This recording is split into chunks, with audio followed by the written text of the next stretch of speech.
Welcome to the Lazy Girl's Guide to Podcasting. If you want effective and actionable tips to simplify the overwhelm of launching and managing a podcast, then this is the podcast for you.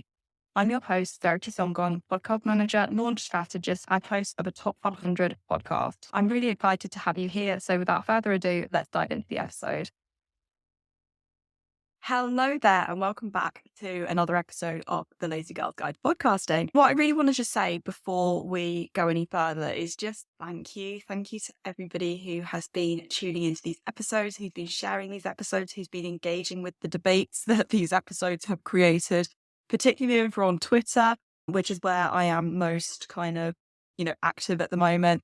So just thank you for everybody who is subscribing to the podcast, who is listening on either audio, YouTube, mix of both. And thank you for everyone who shows up every episode. I really, really appreciate you. And I really want you to know how much it means that you turn up to listen to these episodes and the information and the kind of community that we're building as well. I'm really proud of it. And none of it would be, doable without you. Otherwise I'd just be somebody talking to myself in my home office. So thank you so much for showing up, and I just know that I appreciate you being here. So for this episode, I want to be talking about repurposing podcast episodes into blog posts. It's something which is super doable, and it gives you more content to play with. And so what I want to be discussing for this episode is not just how to repurpose a podcast episode into a blog post, but how to repurpose a podcast episode into a blog post that's optimized for SEO. And this is the real key part, because you want to be found on the internet. You want your blog post to be found on the internet so that people can then find your website, find your services, find what it is you're selling, whatever the reason is to draw people to your website through your blog content. You want people to be finding you. So the optimization for SEO is the kind of key part and key crux of this episode. But let's dive a little bit deeper and jump into this. First of all, why repurpose a podcast episode into blog content? Well, we know that podcasting is a really excellent way to promote and to connect with your audience and establish authority within your niche. And it's long form content that really is going to help your audience grow and also stick around much longer than like 30 seconds here and there that can get lost in algorithms.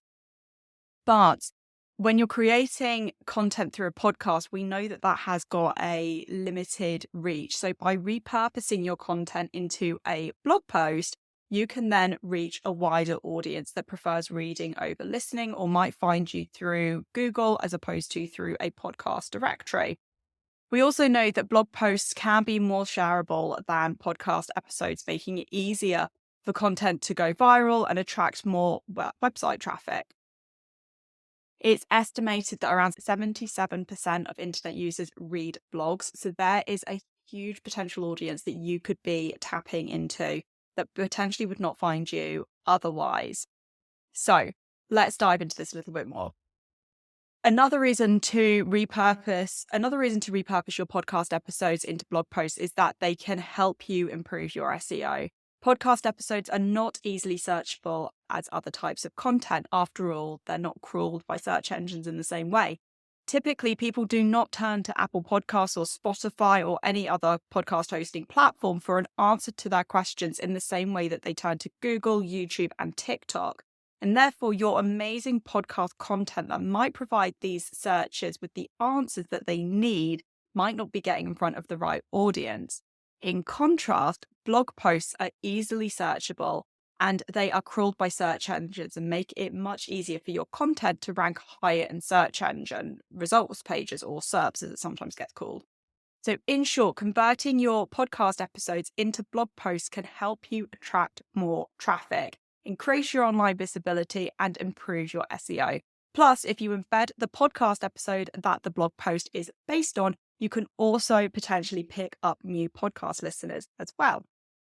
So the benefits of SEO blog posts, or blog posts which are search engine optimized, are many, but I'm just going to delve into a few right now. First of all, higher search engine rankings. A blog post which is search engine optimized is more likely to rank higher in search engine results pages than a blog post which is not optimized for search engines. And this can mean that your content will be more visible to your target audience. And also more traffic to your website, as I've already commented on, can only be good things. So choosing the right podcast episodes to repurpose, because not every podcast episode will or might be suitable for repurposing into a blog post. For example, I tend to turn every episode of The Lazy Girl's Guide to Podcasting into a blog post because the content directly speaks to you, my lovely audience and listeners, people who visit this section of my website. However, on my other podcast, the Confident CEO podcast, a lot of the episodes aren't relevant to a blog post for people who come to my blog. And therefore, to post every single one of those on my website would be either confusing for SEO and my readers or just not really relevant, so I don't bother. So you do need to think about the relevance, also the length of the podcast episode, whether or not it's too long or too short, depending on whatever transcription methods you are using, your time. It might not work for your workflow and content. And also thinking about the quality of the episode. Is it giving you enough quality content to also be repurposed as a blog post? So how do you actually go about transcribing your podcast episode? Well, you do have the very traditional way of literally listening and typing as you go. But personally, I prefer to use software such as Descript or Otter. Those are two of my favorites. Descript to me has got the edge over Otter purely because you can edit the audio and the video at the same time. But if you're looking for something where you're literally just transcribing and then you want to take out the transcription, turn it into a blog post, Otter will do that for you. And then you've also got other services like Summarize, which you put the audio into it and then it will give you the bare bones of a blog post that you could use. And I say the bare bones, you could actually just use the blog post that it generates as is. But if you want to put your own spin on it and make it feel more like it's produced by you as opposed to an AI robot, then I would, zhuzh it up a little bit. The other thing that I would highly recommend that you do is that you don't just post the raw transcript onto your blog and call that a blog post and call it a day. There's going to be the ums in there. There's going to be the ahs. There's going to be bits as well that they work when you say them, but then to read them, it just doesn't work in the same way it needs to be. It needs to be edited. So you need to edit the transcript to make sure that it's accurate and readable.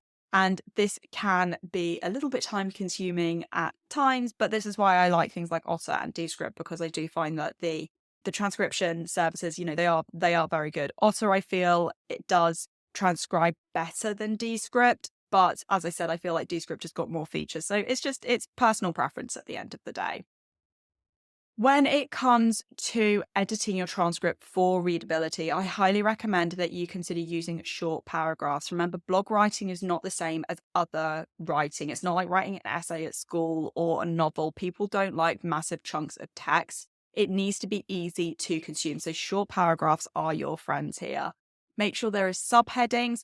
SEO loves subheadings, but your readers love subheadings as well because it breaks up the content and people can easily skim and get exactly what they want from the content without having to read through loads of stuff that is of no interest to them. Use bullet points and numbered lists. Again, this makes your content really visually appealing and easier to read. And then when we look at the SEO elements, first of all, make sure you've got a title tag. Your title tag is probably one of the most important on-page SEO elements that you have got for your blog post. It could include your target keywords or a variation of, and just be really compelling enough for people to want to click on it and read your blog post. Your meta description, think of this as a kind of blurb or a very short snapshot window into what the blog post is about. It should be a brief summary of your blog post that includes your target keywords or a variation of. Don't keyword stuff, remember though. It needs to be, again, enticing to get people in. You've got your header tags, so like your header 1s, your header 2s, your header 3s, to really structure your content. I've already mentioned this from a readability point of view, but from an SEO point of view, you can use these headings to implement. You can use these headings to pop in your keywords and include variations of your keywords as well. But again, don't keyword stuff. Your writing needs to be natural, otherwise people aren't going to want to read it. And then you're going to have a really, really high bounce rate. And SEO will also pick up on a really high bounce rate and then just not recommend your blog post to other people. And what I mean by a bounce rate is this is probably one of the only metrics. You don't want a high metric on your bounce rate at all. Essentially what a bounce rate is how long somebody stays on your page for, on your website for. So if you've got a really high bounce rate, what that is telling search engines is people are going onto your web page, maybe spending a couple of seconds on it, they're not finding what they want, and they are exiting again. That is sending a signal to search engines that your content is not cutting the mustard when it comes to searching those keywords, and therefore the search engines are less likely to recommend your work. So as I said, you don't want a high bounce rate. So don't just keyword stuff in the hope that people will come to your website, because that's not necessarily going to help you. You've also got the use of alt tags. So this is when you include images, and an alt tag is a description of that image for people who are maybe visually impaired, and can also help improve your search engine rankings. When it comes to formatting your blog post, make sure that you use white space. As I've said, you want to break your content up and make it really visually appealing. This is going to make your content more scannable and easier to read.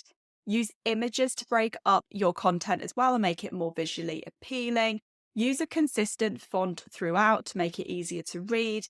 And also, as I said, number one, this is a podcast about podcasting. So include an embed of your podcast episode into your blog post that it corresponds with. That way, your listener can first of all find out that you've got a podcast if they didn't already know that. And it also gives them the opportunity to listen to the podcast version of the blog post and also potentially subscribe as well. When it comes to promoting your blog post, this is very similar to promoting your podcast. You're going to want to share it on social media. You're going to email your subscribers. If you've had a guest that is featured on your podcast episode, mention them in your blog post as well. Put a link to their website. Let them know that you've done this, because you never know, they might also link back to you as well out of gratitude, if nothing else. And whilst it isn't your guest's job to promote your podcast episode or your blog, because after all, it's not their podcast or their blog, most guests will share a link if you provide them with one, but you do need to give them the link in the first place. So in conclusion, by converting your podcast episode into SEO-optimized blog post content, you can help attract more traffic and increase your online visibility, improve your SEO, and probably most importantly, get more listens to your podcast. By following the steps outlined in this post, I would love to know, do you currently convert your podcast episodes into blog posts? If you do, how's that going for you? If you don't, why not? And has this episode inspired you to start thinking about that?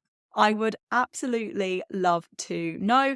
This particular episode does also have a corresponding blog post attached to it, so I am going to link that down in the show notes for you to check out, and you can see how there are similarities and differences between the blog post version of this content and the podcast version of this content. So do check those out, because I think that'll be really, really useful for you to be able to see the differences there. Otherwise, I hope you've enjoyed this episode, and I'll see you next time. Thank you for tuning in to another episode of the Lazy Girl's Guide to Podcasting. If you loved this episode, I think you'll love being on my email newsletter list, where I send out weekly podcasting tips to help you create, host, and grow a podcast that you love. To join, go to veritysongcon.com/newsletter or hit the link in the show notes. Until next time, happy podcasting.